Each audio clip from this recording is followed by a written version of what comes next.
Hello everyone, जय मसी सम्पूर्णलाई फेरि पनि तपाईँ सबैजनालाई मेरो भिडियोमा स्वागत गर्दै अहिले चाहिँ म यहाँनिर बारीमा आइराखेको छु साथीहरू। यहाँ चाहिँ किन आएको भन्दाखेरि चाहिँ म चाहिँ अलिक यहाँ लसुन थियो है, लसुनलाई चाहिँ उखाल्नु पर्यो, त्यो चाहिँ सुकाउनु पर्यो भनेर चाहिँ म आएको।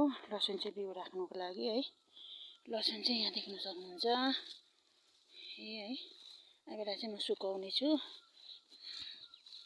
यो चाहिँ बिउको लागि हो।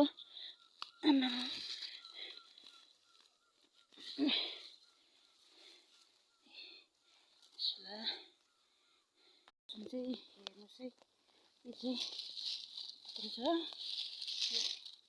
कत्रो छ लसुन चाहिँ हो। यो चाहिँ अब चाहिँ सुकाउनुपर्छ अनि त्यो चाहिँ बिउ राख्ने हो।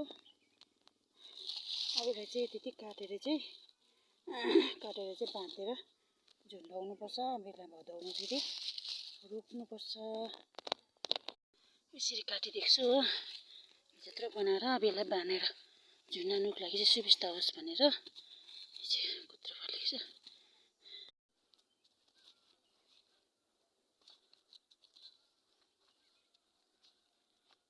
मैले चाहिँ चारवटा बाँधिदिँदैछु।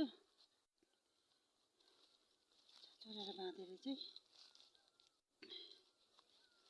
सुकाउनुको लागि।